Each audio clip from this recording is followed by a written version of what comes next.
Hello दोस्तों, मैं संजय धीवर स्वागत करता हूं एक बार फिर से आपका अपने YouTube चैनल स्टडी स्टाइल में, जहां आज हम लोग पढ़ने वाले हैं परिसंचरण तंत्र, जिसे आप सर्कुलेटरी सिस्टम भी कह सकते हैं।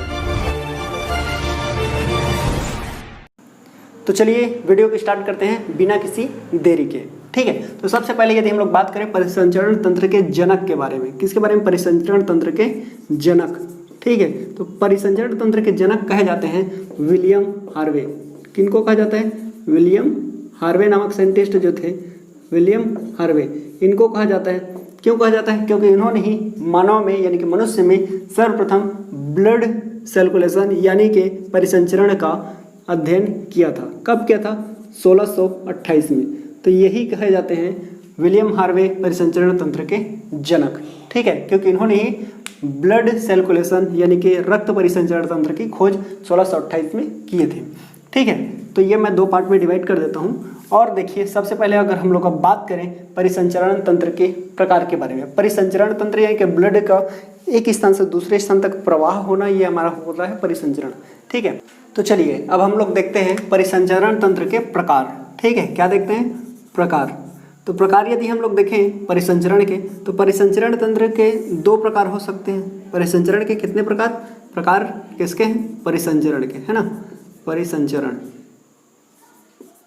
तो परिसंचरण के कितने हो गए? दो प्रकार होते हैं। मैं बोला दो प्रकार। ठीक है, कौन कौन सा? एक कह सकते हैं खुला परिसंचरण, खुला परिसंचरण, खुला परिसंचरण। और एक जो होगा, ठीक है, ये फर्स्ट वाला हो गया। सेकंड जो होगा वो हमारा होता है बंद परिसंचरण, बंद परिसंचरण।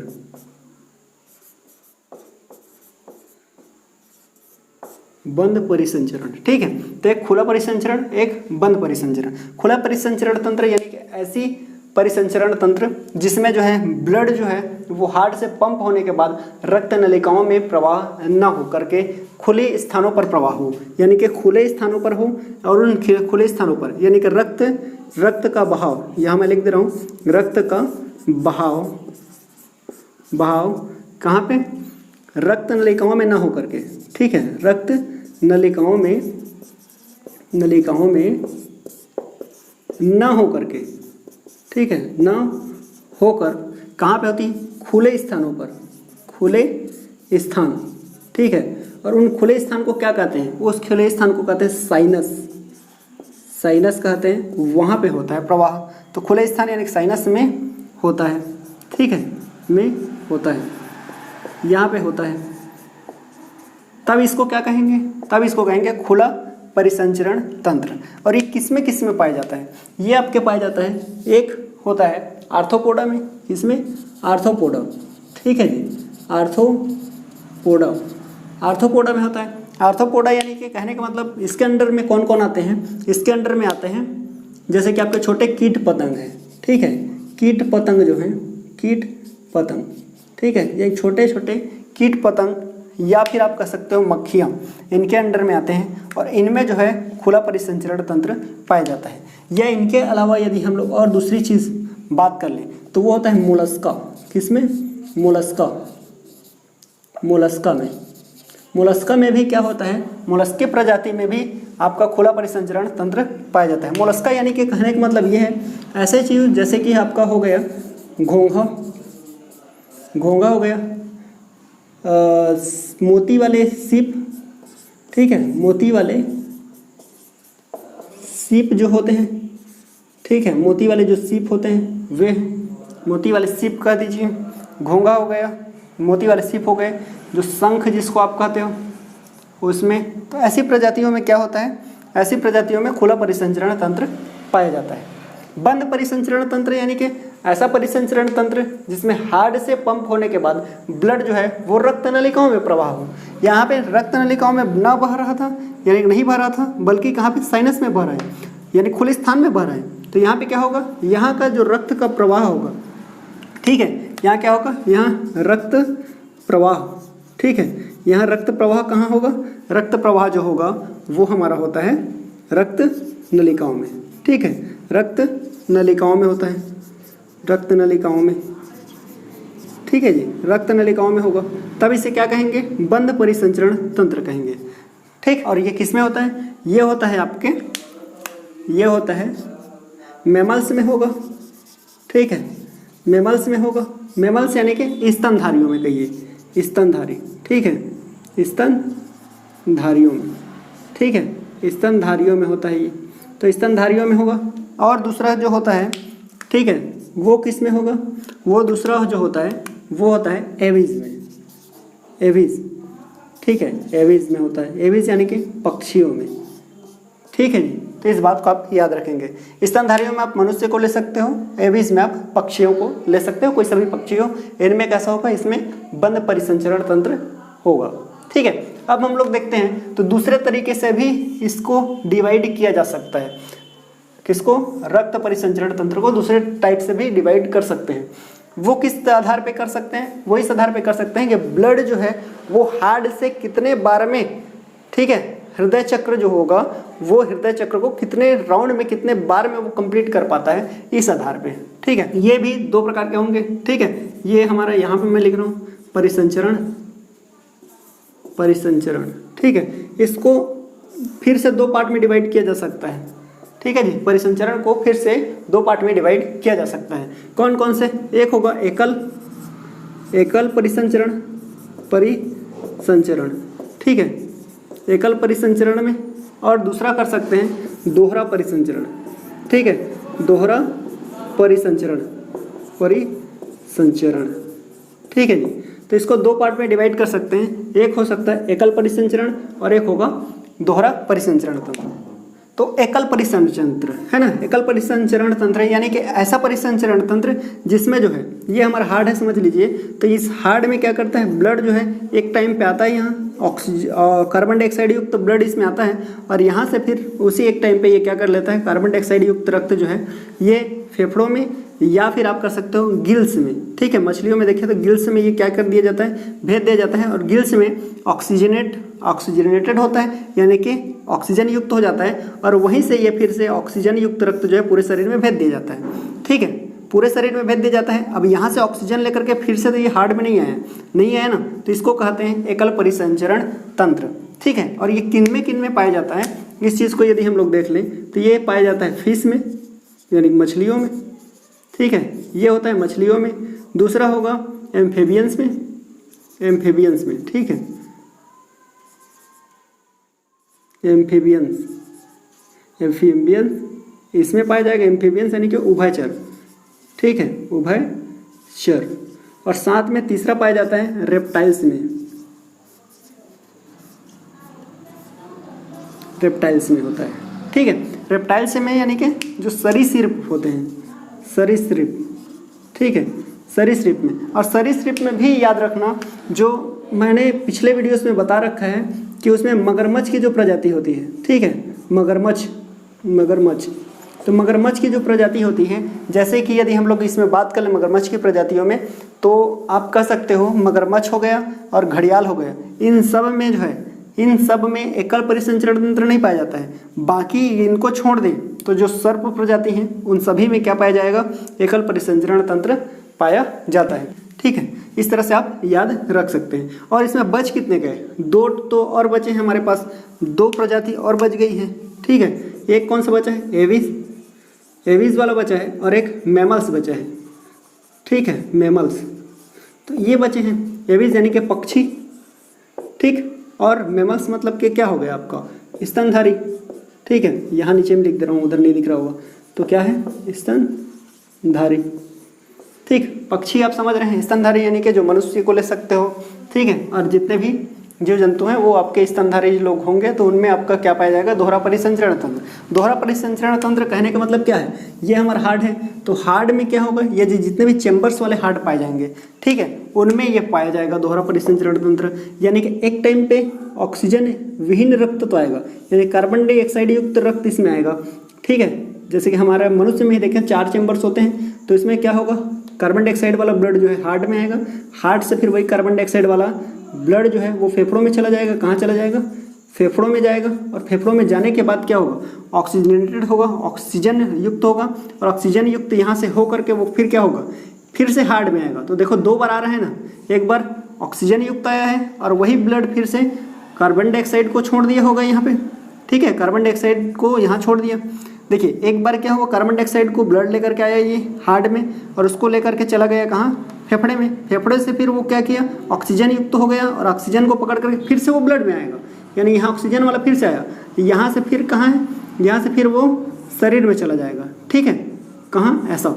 तो एक बार तो आपको ऑक्सीजन युक्त रक्त बह रहा है और एक बार आपका कार्बन डाइऑक्साइड युक्त बह रहा है, यानी कि ब्लड जो है 2 बार हो करके हार्ट से गुजर रहा है, जबकि यहाँ क्या था, एक ही बार गुजरा है और यहाँ 2 बार गुजरा है। तो जब एक ही बार गुजरे थे एकल परिसंचरण तंत्र, और जब 2 बार गुजरे ब्लड जो है तो कैसा, दोहरा परिसंचरण तंत्र कहते हैं। ऑक्सीजन और कार्बन डाइऑक्साइड वाला ब्लड जो है वो दोनों अलग अलग होते हैं, इस बात को आप याद रखेंगे। तो चलिए देखते हैं दोहरा परिसंचरण तंत्र मनुष्य में, ठीक है, और अच्छे से स्टडी करते हैं। तो वीडियो में लास्ट तक बने रहना जरूरी है, तभी आपको समझ में आएगा। तो चलिए दोस्तों, अब हम लोग आगे बढ़ते हैं और देखते हैं मानव में ब्लड सर्कुलेशन, यानी कि ह्यूमन ब्लड सर्कुलेशन, मानव में रक्त प्रवाह ये किस तरह से होता है। तो सबसे पहले ये मानव में हृदय प्रवाह हो उससे पहले क्या होता है, ये जो एस नोड है ये क्या करता है, एक विद्युत पल्स जनरेट करता है, और उसके कारण से क्या होता है, ये जो आलिंद है इनमें संकुचन होता है, और कुछ देर के बाद ये पल्स जो होता है ये एवी नोड, ठीक है, एवी नोड तक आता है, और एवी नोड से फिर क्या होता है, ये पल्स जो होता है ये बंडल ऑफ हीस के माध्यम से क्या होता है, बंडल ऑफ हीस के माध्यम से निलयों तक पहुंचता है, निलय में फिर से संकोचन होता है। ठीक है, तो ये प्रारंभ होता है ऐसे नोड के माध्यम से। तो अब इनमें सर्कुलेशन होता किस तरह से, उस चीज़ को देखिए। सबसे पहले क्या होता है, हमारे जो संपूर्ण शरीर है, ठीक है, संपूर्ण शरीर, तो संपूर्ण शरीर से जो ऑक्सीजन विहीन रक्त, ऑक्सीजन विहीन मतलब ऑक्सीजन जिसमें ना हो, तो ऑक्सीजन ना होगा तो क्या होगा, कार्बन डाइऑक्साइड युक्त रक्त होगा, यानी कि कार्बन डाइऑक्साइड युक्त रक्त जो होता है वो क्या करता है, सीरा के माध्यम से, ध्यान देंगे, सीरा के माध्यम से दाएं आलिंद में प्रवेश करता है। ठीक है, यानी कि राइट ऑरिकल्स में ये क्या कर देता है, प्रवेश कर जाता है। कौन सा वाला रक्त, कार्बन डाइऑक्साइड वाला रक्त, यानी कार्बन डाइऑक्साइड युक्त रक्त यहाँ प्रवेश करता है। कहाँ से आ रहा है, संपूर्ण शरीर से आ रहा है, किसके माध्यम से आ रहा है, सीरा के माध्यम से आ रहा है। अब ये जैसे ही यहाँ प्रवेश करता है, ठीक, ऐसे नोड से क्या होगा, एक पल्स जनरेट होगा जो आलिंद तक जाएगा, आलिंद क्या करेगा, फिर संकुचित होगा। तो जैसे ही वो संकुचित होता है, ठीक है, तो क्या होता है, ये जो कपाट आपको दिख रहा है, त्रिनली कपाट, या जिसको ट्राइकस्पिड वाल्व कहते हैं, ये खुल जाता है। ये जैसे ही खुलता है, ठीक है, ये खुलता है तो ऑक्सीजन विहीन रक्त, यानी कि कार्बन डाइऑक्साइड युक्त रक्त, ऑक्सीजन विहीन मतलब ऑक्सीजन नहीं है, कार्बन डाइऑक्साइड युक्त मतलब कार्बन डाइऑक्साइड है, ये रक्त कहाँ आ जाता है, प्रवेश करता है, ये कपाट खुल जाएगा, त्रिनली कपाट यानी कि ट्राइकस्पिड वाल्व खुलता है, और ऑक्सीजन विहीन रक्त जो है वो प्रवेश कर जाता है कहाँ, हमारे दायां निलय, ठीक है, दायां निलय में। तो दायां निलय में जैसे ही ये प्रवेश करता है, उसके बाद क्या होता है, ये जो हमारा दिख रहा है एवीएन जो दिख रहा है, इसमें क्या है, ये जो पल्स आया है, विद्युत पल्स, ये क्या करता है, इधर फैलता है, और इसका जो बंडल ऑफ हीस जो होता है उसके माध्यम से क्या करता है, ये विद्युत पल्स यहाँ तक आता है, ठीक है, और इसको संकुचित करता है। ये संकुचित करता है, तो ये जैसे ही संकुचित होता है तब ब्लड तो उधर नहीं जा सकता है, क्योंकि ये जो कपाट है वो एक ही तरफ खुलता है। ये बात मैंने पहले वीडियो में आपको बता रखी है। तो जैसे ही ये क्या करता है, ये कपाट जो है बंद हो जाती है, और अर्धचंद्राकार कपाट यानी कि सेमी लूनर जो कपाट है वो खुल जाती है, और हमारा कार्बन डाइऑक्साइड युक्त रक्त जो है, यानी कार्बन डाइऑक्साइड वाला रक्त जो है वो क्या करता है, वो फुसफुस धमनी के माध्यम से, ठीक है, किसके माध्यम से, फुसफुस धमनी के माध्यम से ये कहाँ चला जाता है, फुसफुस मतलब होता है फेफड़े, ठीक है, हमारा लंग्स, इसी को कहा जाता है फुसफुस। तो ये फेफड़ों में चला जाता है, कहाँ चला जाता है, फेफड़ों में। मैं यहाँ एक फेफड़ा बना दे रहा हूँ, ठीक है, चलिए ये आप इमेजिन कर लेंगे, यहाँ फेफड़ों में पहुँच जाता है, ठीक है, फेफड़ों में पहुँच जाता है। अब फेफड़ों में पहुँचने के बाद क्या करता है, यहाँ कार्बन डाइऑक्साइड को छोड़ देता है, और यहाँ से ऑक्सीजन को पकड़ता है। वो किसको पकड़ता है, ऑक्सीजन को, ठीक है, यहाँ से ऑक्सीजन को, यानी कि कार्बन डाइऑक्साइड और ऑक्सीजन का विनिमय जो है वो फेफड़ों में हो जाता है। अब यहाँ से ये ऑक्सीजन को पकड़ता है, और यहाँ से फिर क्या करता है, ऑक्सीजन को पकड़ करके हमारा जो ब्लड है अब कैसा हो गया है, ऑक्सीकृत हो गया है, यानी कि ऑक्सीजन युक्त हो गया है, ठीक है। तो ऑक्सीजन युक्त रक्त जो है अब फुसफुस सीरा के माध्यम से। अब यहाँ पे एक बात आप ध्यान देंगे, सीरा उसे कहेंगे जो ब्लड को हमारे हार्ट तक पहुँचाए, ठीक है, वे सीरा कहलाएंगे। कौन से, जो ब्लड को हमारे हार्ट तक लेके आने वाला है, ये सीरा कहलाएगा। अब फुसफुस से आ रहा है मतलब फेफड़े से आ रहा था, फुसफुस सीरा, यहाँ से देख रहे हो ये भी सीरा है, ठीक है, ये पूरे शरीर से आने वाला सीरा है, ठीक। और यहाँ से जो ब्लड बाहर लेकर के जाएगा उसको धमनी कहेंगे। इस बात को आप याद रखेंगे। तो क्या हुआ, अब यहाँ से हमारा जो ब्लड था वो कैसा हो गया है, ऑक्सीजन युक्त हो गया, मतलब ऑक्सीजन उसमें घुल चुका है। अब ये ऑक्सीजन युक्त ब्लड क्या करेगा, फुफ्फुस शिरा के माध्यम से कहाँ पे प्रवेश करता है, ये प्रवेश करता है बाएं आलिन में। बाएं आलिन में प्रवेश करता है कैसा रक्त, ऑक्सीजन युक्त रक्त। अब ऑक्सीजन युक्त रक्त यहाँ पे जैसे ही प्रवेश करता है तो फिर से वही है, विद्युत पल्स जो है वो आएगा और इसको क्या कर देता है, संकुचित करता है। जैसे यहाँ हो रहा था तो इसमें संकुचन होता है। ऑक्सीजन युक्त रक्त क्या करता है, फिर ऑक्सीजन युक्त रक्त जो है ये जो द्विलनी कपाट है ये खुलेगा। द्विलनी कपाट क्या हो जाएगा, खुल जाएगा। और द्विलनी कपाट जैसे ही खुलेगा तो क्या होगा, हमारा ब्लड जो है कैसा ब्लड, ऑक्सीजन युक्त ब्लड, वो कहाँ प्रवेश कर जाएगा, बायां निलय में। बायां निलय में प्रवेश कर जाएगा। ठीक है, बायां निलय यानी कि लेफ्ट वेंट्रिकल में प्रवेश करेगा। यहाँ जैसे ही प्रवेश करेगा अब क्या होगा, ये कपाट फिर से बंद होगा और अर्धचंद्राकार कपाट जो है वो खुल जाएगा, यानी कि सेमीलुनर वॉल्व जो है ये खुल जाएगा। ये खुलने के बाद हमारा जो ऑक्सीजन युक्त रक्त है, ठीक है, उसमें क्या होगा, ये जो है बायां निलय अब क्या होगा, फिर से संकुचित होगा। और ये जब जैसे संकुचित होगा तो ब्लड क्या करेगा, कैसा ब्लड, ऑक्सीजन युक्त ब्लड। ऑक्सीजन युक्त ब्लड जो है वो ये एरो मैं दिखा रहा हूँ आपको, इस एरो के माध्यम से, है ना, तो ये कहाँ चला जाएगा, महाधमनी के माध्यम से, कि पूरे शरीर को भेज दिया जाता है। कहाँ भेज दिया जाएगा, संपूर्ण शरीर को भेज दिया जाता है। ठीक है, अब ये महाधमनी जो है आगे चल करके, ये जो महाधमनी है हमारा ऐसा दिख रहा है, ठीक है, ये बड़ा सा मैं बना रहा हूँ, ये महाधमनी है। ये महाधमनी छोटे छोटे धमनियों में इस तरह से बढ़ जाती है आगे चल करके, ठीक ऐसे। और ये छोटी छोटी धमनियाँ जो है ये केशिकाओं में बढ़ जाती है, मतलब छोटा छोटा पार्ट्स, पतली पतली बालों के समान हमारी संरचना वाली केशिकाओं में बढ़ जाता है और इस संपूर्ण शरीर में पहुंच चुका है। और संपूर्ण शरीर में कहाँ जाएगा, कोशिकाओं में। ठीक है, और कोशिकाओं में ये क्या करता है, ऑक्सीजन को यहाँ छोड़ देता है और ऑक्सीजन को छोड़ करके यहाँ से फिर कार्बन डाइऑक्साइड को पकड़ेगा और संपूर्ण शरीर से फिर रक्त कहाँ जाएगा, कार्बन डाइऑक्साइड युक्त हो जाएगा यहाँ। और कार्बन डाइऑक्साइड युक्त रक्त क्या होगा, शिरा के माध्यम से फिर से वो दायां आलिन में प्रवेश करेगा। दायां आलिन में प्रवेश करने के बाद फिर से वही है, क्या होगा, त्रिवलनी कपाट ये खुल जाएगा। त्रिवलनी कपाट खुलने के बाद हमारा जो कार्बन डाइऑक्साइड युक्त वाला ब्लड रहेगा वो कहाँ प्रवेश करेगा, दायां नीला में। दायां नीला संकुचित होगा और ब्लड जो है फुफ्फुस शिरा के माध्यम से फिर से फेफड़ों में चला जाएगा। फेफड़ों में वो क्या कर देगा, कार्बन डाइऑक्साइड को छोड़ेगा, वहाँ से ऑक्सीजन को ये क्या कर लेगा, फिर से रिसीव करेगा, पकड़ेगा और उसके बाद क्या होगा, ये ऑक्सीजन को पकड़ करके ऑक्सीजन युक्त रक्त जो है फुफ्फुस शिरा के माध्यम से क्या करेगा, बाएं आलिन में प्रवेश करेगा।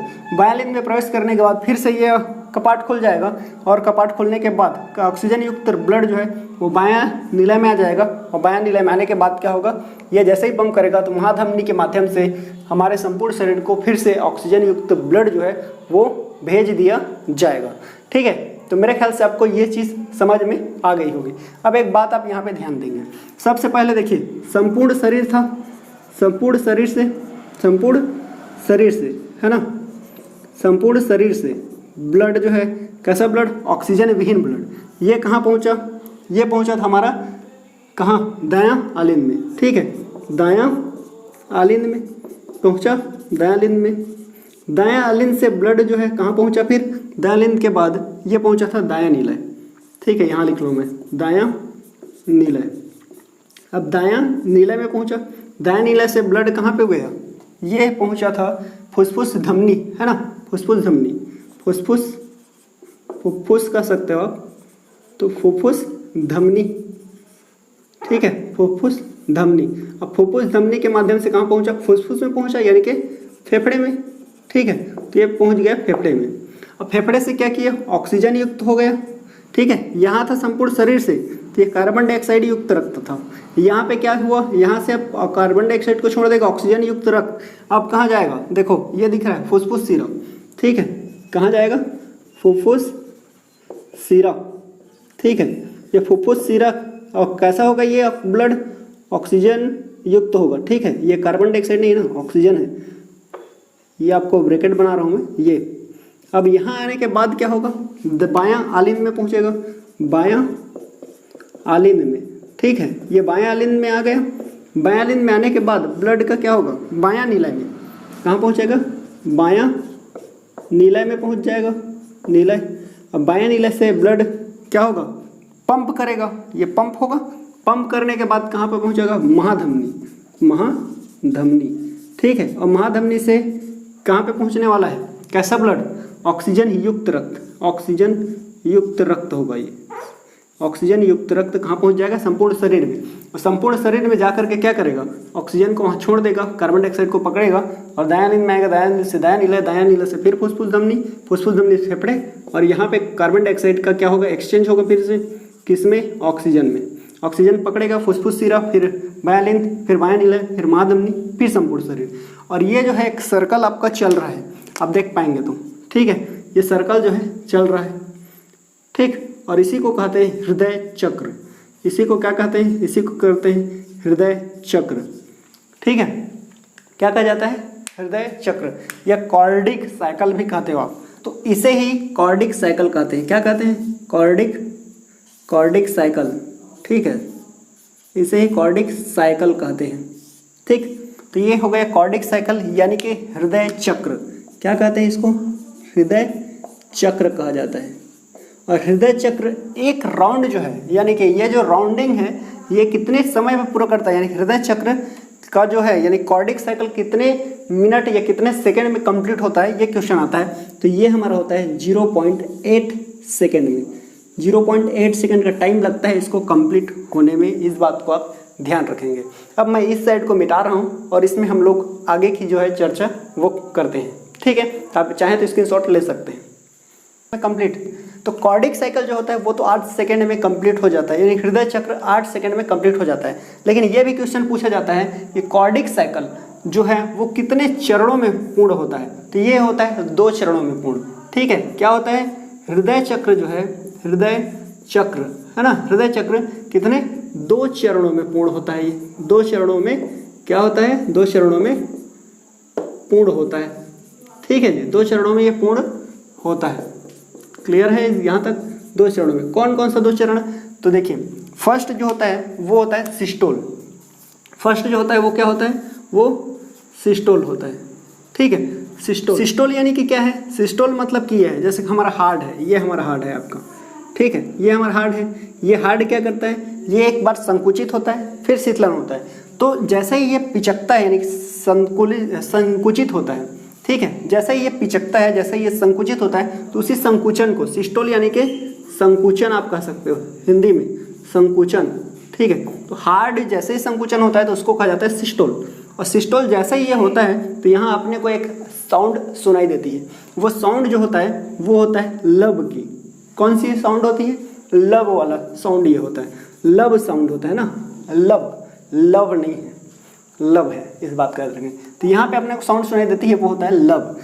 कब, जब ये संकुचित होता है तब, ठीक है। और इस टाइम में हमारा ब्लड प्रेशर जो होता है, जो बीपी होता है, वो जब संकुचित होगा तो ब्लड, जाहिर सी बात है क्या होगा, स्पीड तेजी से क्या होगा, ब्लड जो है वो बाहर निकलेगा। तो इतना टाइम हमारा ब्लड का जो प्रेशर होता है वो होता है 120 mmHg, ठीक है, mmHg, mmHg मतलब होता है मर्क्यूरी, ठीक है। तो ये हो जाएगा 120 mm मर्क्यूरी होता है ये। अब जैसे ही ये डायस्टोल होता है, सेकेंड चरण आता है। अब सेकेंड चरण जो होता है वो होता है डायस्टोल, ठीक है, डायस्टोल। तो डायस्टोल जो होता है यानी कि शिथिलन, इसको क्या कहेंगे, शिथिलन, ठीक है, शिथिलन, ये कहलाता है हमारा शिथिलन। और इतना टाइम हमें डब की आवाज़ सुनाई देती है, ठीक है, डब की आवाज़ सुनाई देती है। और ये डब की आवाज़ सुनाई देती है और इतना टाइम हमारा जो ब्लड प्रेशर होता है वो 80, कितना, 80 यानी कि 80, ठीक है, 80 यानी कि 80 होता है mmHg।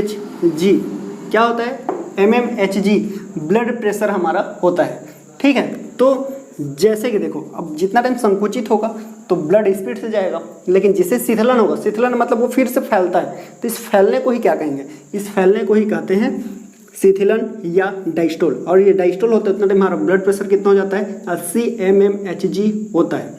अच्छा, इस ब्लड प्रेशर को मापते किस में, बीपी आपने सुन रखा है, बीपी मतलब ब्लड प्रेशर। ब्लड प्रेशर को मापा किस में जाता है, ब्लड प्रेशर को मापते हैं, ये भी क्वेश्चन आ जाता है, ठीक है। जैसे पिछले साल पटवारी में पूछा गया था, ब्लड प्रेशर यानी कि बीपी को मापने का जो क्या है, बीपी को मापने का जो यंत्र है, जो मशीन है, उसे क्या कहा जाता है? इसको कहते हैं स्फिग्मोमैनोमीटर। क्या कहेंगे? स्फिग्मोमैनोमीटर। ठीक है, मैनोमीटर कहा जाता है। इस बात को आप याद रखेंगे, ये होगा स्फिग्मोमैनोमीटर। और एक चीज़, ये प्रश्न बन सकता है कि ये जो लब डब की आवाज़ सुनाई दे रही है, जिसको आप धक धक कहते हो, है ना, वो एक्चुअल में लब डब की साउंड करती है, धक धक की नहीं करती है। माधुरी दीक्षित नहीं है कि धक धक करने लगा ऐसा कुछ बोले, तो ये क्या होगा? लब डब की आवाज़ सुनाई देगी। और ये सुनाई किस में देती है? वो डॉक्टर लोग जो कान में ऐसा हेडफोन लगा करके रखे रहते हैं, याद है? उसी हेडफोन को क्या कहते हैं? उसी में लब डब की साउंड सुनाई देती है और उसको कहा जाता है, ठीक है, जिसमें हृदय ध्वनि जो सुनाई देते हैं, मतलब हृदय ध्वनि जिसमें हम लोग सुनते हैं, हृदय ध्वनि जिसमें सुनते हैं, उस यंत्र को क्या कहते हैं? उस यंत्र को कहेंगे स्फिग्मोमैनोमीटर। तो हमने बीपी में कर लिया, तो उसको कहते हैं स्टेथोस्कोप। क्या कहेंगे? स्टेथोस्कोप। ठीक है, स्टेथोस्कोप कहा जाता है उसको। तो ये दोनों बहुत ही इंपॉर्टेंस है, याद रखेंगे। ठीक है, एक बार फिर से मैं इसको रिपीट कर देता हूँ। हृदय चक्र जो होगा, ये हमारा हृदय चक्र है, यानी कि एक बार ऐसे जो कंप्लीट करता है, ये हृदय चक्र कंप्लीट होने में इसको टाइम कितना लगता है? 0.8 सेकंड का टाइम लगता है। ये 2 चरणों में होगा। एक चरण जो होगा वो हमारा सिस्टोल यानी कि संकुचन कहलाता है, जब हार्ट जो है वो संकुचित होता है, और जब संकुचित होता है तो हमें एक साउंड सुनाई देती है, वो लब की आवाज़ सुनाई देती है। और उस टाइम में हमारा ब्लड प्रेशर जो होता है वो 120 mmHg होता है। जबकि डायस्टोल जो होता है, जितना टाइम हमारा ब्लड प्रेशर, जितना टाइम हमारा जो है हार्ट जो है वो कैसा होता है, वो फैलता है, तब उतने टाइम हमारा जो है साउंड सुनाई देता है, वो कैसा होता है, वो डब की आवाज़ सुनाई देती है। और उतना टाइम हमारा ब्लड प्रेशर जो होता है वो 80 mmHg होता है। और ब्लड प्रेशर को मापते हैं तो एक वयस्क मनुष्य में यदि हम लोग देखें, किसमें? वयस्क मनुष्य में। ठीक है, वयस्क मनुष्य यानी कि एक स्वस्थ और एक जवान आदमी जो है, उसका जो ब्लड प्रेशर होता है वो नॉर्मल जो होता है वो 120/80 mm, ये जो दिख रहे हैं mmHg इतना होता है। इस बात को आप याद रखेंगे क्योंकि क्वेश्चन ये बन सकता है। ठीक है, तो ये हो गए हमारा यहाँ तक। अब बीपी को मापते किस में? बीपी यानी कि 120/80 होता है, ये मैं बोल दिया। तो मापते किस में? इसको मापते हैं स्फिग्मोमैनोमीटर में। और ये जो लब डब की साउंड सुनाई देती है, यानी कि जो हेडफोन की अगर हम लोग बात करें, वो जिसमें हृदय ध्वनि सुनते हैं, उसको कहते हैं स्टेथोस्कोप। अब आपने ये चीज़ भी देख रखा होगा कि अब जब डॉक्टर के पास जाते हैं तो आपके बॉडी में ब्लड की भी चेकिंग होती है। ब्लड की, भाई आपके बॉडी में कितना ब्लड है, कितना RBC है, ये भी चेक होता है ना। तो उसको किस में चेक करते हैं? उसको चेक करते हैं हेमेटोसाइटोमीटर। ठीक है, साइटो कह दो, साइटोमीटर, हेमेटो इंग्लिश में चाहो तो आप लिख सकते हैं, इंग्लिश में भी हेमेटोसाइटोमीटर ही कहा जाता है ना, हेमेटोसाइटोमीटर। ठीक है, हेमेटोसाइटोमीटर कहते हैं। इससे करते क्या है मैं बोलो? लाल रक्त कणिका RBC, ठीक है, आपके बॉडी में RBC इसका यानी कि लाल रक्त कणिका का क्या किया जाता है? लाल रक्त कणिका है ना, लाल रक्त कणिका, ये लाल रक्त कणिका जो है इसका मापन किया जाता है। ठीक है, इसी का मापन किसके द्वारा किया जाता है? हेमेटोसाइटोमीटर के द्वारा किया जाता है। अब एक और मशीन आती है हमारी लास्ट वाली, ये आपका 3rd था। ठीक है, अब 4th हम लोग एक चीज़ और देखेंगे। देखिए यहाँ तक आप थोड़ा सा ध्यान देंगे, ये अलग अलग है, ये आ गए हैं यहाँ तक, ये ऐसा, ठीक है, एक साथ हो जा रहा है। तो अब देखिए 4th वाला हमारा जो है, जिसको ECG के नाम से भी जाना जाता है, आपने सुन रखा होगा ECG है ना। ECG क्या होता है? इलेक्ट्रोकार्डियोग्राफ। क्या कहते हैं? ठीक है, इलेक्ट्रोकार्डियोग्राफ। ठीक है, सी से क्या होगा? कार्डियो, और जी से ग्राम कहते हैं, एक्चुअल में ये ग्राम कहेंगे इसको। ठीक है, लेकिन इससे होता क्या है? इससे क्या नापते हैं? इससे कुछ नापते वापते नहीं है। आपने देख रखा होगा, फिल्मों में आपने देखा होगा, जब किसी को हॉस्पिटल में ICU में एडमिट किया जाता है तो आपने एक कंप्यूटर स्क्रीन देख रखा होगा, उसमें दिखाते हैं कंप्यूटर स्क्रीन इस टाइप से, है ना, कंप्यूटर स्क्रीन। और इस कंप्यूटर स्क्रीन में आपको एक ग्राफ दिखाई देती है। ठीक है, ECG ग्राफ जो है वो दिखाई देती है। वो कैसे? कुछ इस टाइप से दिखाई देता है आपको ECG ग्राफ। ठीक है, इस टाइप से आपने देख रखा होगा, ग्राफ आपको दिखाई देती है। ठीक है, इस जो पल्स जो है वो ऐसे चलते रहता है और पिप पिप की साउंड जो है आपको सुनाई देती है। तब तक आप समझते हो कि इसका हार्ट बीट है वो चल रहे हैं है ना, और आदमी जिंदा है। जैसे ही ये लाइन सीधी हो जाती है तो आपको समझ में आ जाता है कि आदमी मर चुका है। ठीक है, तो इसी को कहा जाता है, क्या कहा जाता है, इसको कहा जाता है इलेक्ट्रोकार्डियोग्राफ। लेकिन इस मशीन का नाम पूछे तो इलेक्ट्रोकार्डियोग्राम है, इस बात को भी आप याद रखेंगे। इसके डिनोट किया जाता है P से, ये होता है Q, ये होता है R और ये होता है S, और इसको डिनोट करते हैं T से। ठीक है, तो इसके हमारे कुल मिलाकर के कितने 2 और 3 5 पार्ट्स होते हैं। क्लियर है यहाँ तक? चलिए ठीक है, तो ये हो गया हमारा इलेक्ट्रोकार्डियोग्राम। ठीक, तो ठीक है दोस्तों, उम्मीद करता हूँ कि आपको हमारी जो वीडियो है वो अच्छी लगी होगी। यदि आपको वीडियो अच्छी लगी है तो लाइक जरूर करिए, और साथ में यदि आप नए हैं तो चैनल को सब्सक्राइब कर लीजिए, क्योंकि इसी तरह के वीडियो हम आपके लिए लेकर के आते हैं। और सब्सक्राइब करने के साथ साथ आप नोटिफिकेशन का जो बेल आइकन है उसको भी प्रेस कर लीजिएगा, ताकि हमारे जो वीडियो जो है अपलोड हो तो सबसे पहले आपको उसका नोटिफिकेशन मिल जाए। तो मिलते हैं नेक्स्ट वीडियो में, तब तक के लिए बाय बाय, जय हिंद।